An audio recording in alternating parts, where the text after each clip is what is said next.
2012ஆம் ஆண்டில் உலகில் ஒரு அரிய நிகழ்வு நடக்கிறது. அதுதான் 1500 ஆண்டுகளுக்கு முன்பு அராமிக் மொழியில் எழுதப்பட்டதாக கூறப்படும் பைபிள் துருக்கியில் கண்டுபிடிக்கப்படுகிறது. முஸ்லிம் ஊடகங்கள் மற்றும் மேற்கத்திய ஊடகங்களால் இது மிக அதிகமாக விமர்சிக்கப்படுகின்றது. இந்த பைபிளில் இயேசு கிறிஸ்துவின் வசனங்கள் உள்ளன. அதில் கிறிஸ்து முகமதுவின் வருகையை முன்னறிவிக்கிறார். இந்த வசனங்களின் முகநூல்களை எந்த ஊடகமும் வெளிவிடவில்லை. இந்த பைபிள் தோளில் தங்க எழுத்துக்களில் எழுதப்பட்டுள்ளது.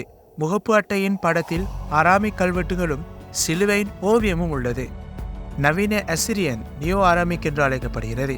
எந்த சொந்த மொழி பேசுபவருக்கும் இன்று உங்கள் சராசரி அசிரியனாக இருக்கும் கல்வெட்டு எளிதாக படிக்கப்படுகிறது.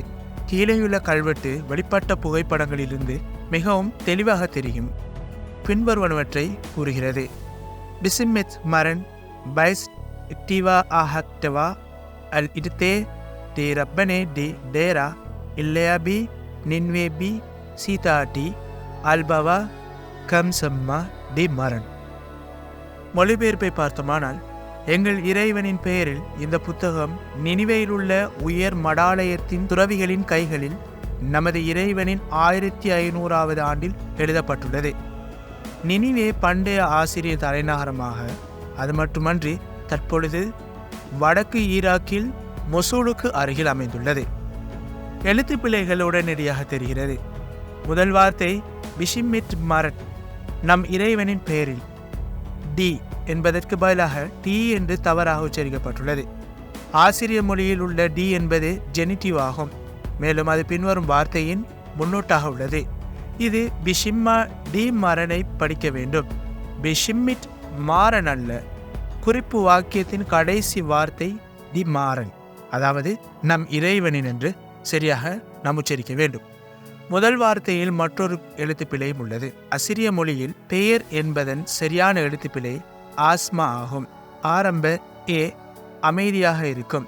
எனவே சரியாக உச்சரிக்கப்படும் போது நம்முடைய இறைவனின் பெயரில் என்பதை பி அஸ்மா டி மரன் என்று எழுத வேண்டும். இரட்டா என்ற வார்த்தை தவறாக எழுதப்பட்டுள்ளது. அது ஏ இரட்டாவுடன் முடிவடைய வேண்டும். மேலும் அல் இரட்டா என்பது கைகளில் என்ற சொற்றொடர் தவறானது.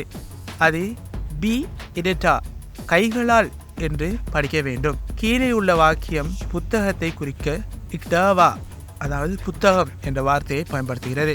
ஆனால் ஆசிரிய மொழியில் பைபிள் புத்தகம் என்று குறிப்பிடப்படுவதில்லை. ஒருவர் அவரட்டா பழைய ஏற்பாடு, டட்டா புதிய ஏற்பாடு அல்லது டாவா கடேஷா என்று கூறலாம். இதை கருத்தில் கொண்டு இந்த பைபிளின் உட்புறத்தை யாரும் பார்க்காததால் இது உண்மையில் பைபிளாக இருக்குமா என்பதை உறுதியாக கூற முடியாது. மிக முக்கியமாக இந்த எழுத்து 1840களில் தரப்படுத்தப்பட்ட நவீன அசிரிய மொழியில் உள்ளது. நவீன அசிரிய மொழியில் முதல் பைபிள் 1848 தயாரிக்கப்பட்டது. இந்த புத்தகம் கிறிஸ்துவுக்கு பின் 1500 எழுதப்பட்டிருந்தால் இது கிளாசிக்கல் அசிரிய மொழியில் எழுதப்பட்டிருக்க வேண்டும். துறவிகள் இத்தகைய அடிப்படை தவறுகளை செய்வது மிகவும் குறைவு. இந்த புத்தகம் போலியானதா அல்லது இது எந்த மாதிரியான புத்தகமா என்பதை பார்க்க வேண்டும். இந்த புத்தகம் கிறிஸ்துவுக்கு பின் 1500 எழுதப்பட்டது என்று கீழே உள்ள கல்வெட்டு கூறுகிறது. இந்த புத்தகத்தில் முகமதுவின் வருகையை முன்னறிவிக்கும் வசனங்கள் இருந்தால் 870 ஆண்டுகளுக்கு பிறகு எதையாவது கணிப்பது பெரிய சாதனை அல்ல. ஏனெனில் முகம்மது இஸ்லாத்தை கிறிஸ்துவுக்கு பின் 630 நிறுவினார். பெரும்பாலான ஊடகங்களும் முஸ்லிம் மற்றும் கிறிஸ்தவ நிறுவனங்களும் 1500 ஆண்டுகள் பழமையான பைபிள் முகம்மது வருவதை முன்வைக்கிறது. இது ஆதரிக்க எந்த ஆதாரமும் இல்லாமல் தலைப்புச் செய்திகளுடன் கதையை வழிநடத்துகிறது. இயேசு கிறிஸ்து முகம்மதுவைப் போலவே ஒரு தீர்க்கதரிசி, கடவுளின் மகன் அல்ல. அல் பவாபாவின் கூற்றுப்படி, இஸ்லாமிய நம்பிக்கையின்படி நற்செய்தி இயேசுவை ஒரு மனிதனாக கருதுகிறது, கடவுளாக அல்ல. இது பரிசுத்த திருத்துவத்தின் கருத்துக்களை நிராகரிக்கிறது. சிலுவையில் அறையப்பட்டு முகமது நபியின் வருகையை இயேசு முன்னறிவித்தார் என்பதை வெளிப்படுத்துகிறது. புத்தகத்தில் உள்ள பிழைகள் குறித்து அல் பவாபா மற்றொரு கட்டுரையில் கூறுகிறார். உதாரணமாக 9 வானங்கள் இருப்பதாகவும் 10வது சொர்க்கம் என்றும் குரானில் அவை 7 மட்டுமே என்று கன்னி மேரி எந்த வழியும் இல்லாமல் இயேசுவை பெற்றெடுத்ததாக கூறுகிறது. அதே நேரத்தில் அவருக்கு பிரசவ வலி ஏற்பட்டது என்று குரான் கதை கூறுகிறது. நற்செய்தியின்படி இயேசு யூத பாதிரியார்களிடம் தான் மெசியா அல்ல என்றும் மெசியா முகமது என்றும் கூறினார்.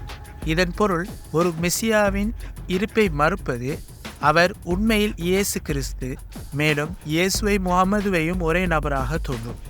பாலஸ்தீனத்தில் 2 லட்சம் வீரர்களை கொண்ட 3 படைகள் இருப்பது போன்று வரலாற்று நம்பகத்தன்மை இல்லாத தகவல்களும் புத்தகத்தில் உள்ளன. அதே சமயம் 2000 ஆண்டுகளுக்கு முன்பு பலஸ்தீனத்தின் மொத்த மக்கள் தொகை 2 லட்சத்தையும் எட்டவில்லை. கூடுதலாக பலஸ்தீனம் அந்த நேரத்தில் ரோமானியர்களால் ஆக்கிரமிக்கப்பட்டது மற்றும் பலஸ்தீனம் அதன் சொந்த இராணுவத்தையோ அல்லது படைகளையோ வைத்திருக்க அனுமதிக்கப்படவில்லை. அத்தியாயம் 217 உள்ள கடைசி வாக்கியம் கிறிஸ்துவின் உடலில் 100 பவுண்டுகள் கற்கள் வைக்கப்பட்டதாக கூறுகிறது. சுவேசம் மிக சமீபத்தில் எழுதப்பட்டது என்பதை இது உறுதிப்படுத்துகிறது. ஏனெனில் எடையின் ஒரு அழகாக பவுண்டை முதலில் பயன்படுத்தியவர்கள் இத்தாலி மற்றும் இயேசுவின் காலத்தில் அது ஒருபோதும் அறியப்படவில்லை. எருசலேம் மற்றும் நசரேத் நகரங்கள் கடல் துறைமுகங்கள் என்றும் அத்தியாயம் 20 கூறுகிறது. கண்டுபிடிக்கப்பட்ட இந்த பைபிளானது உண்மையிலேயே 1500 வருடங்கள் பழமையானதா அல்லது புதிதாக உருவாக்கப்பட்டதா? இதற்கான உங்களுடைய கருத்துக்களை நிச்சயம் கமெண்ட் பண்ணுங்க. This is your only one Tamil. அடுத்த வீடியோவில் சந்திக்கிறேன்.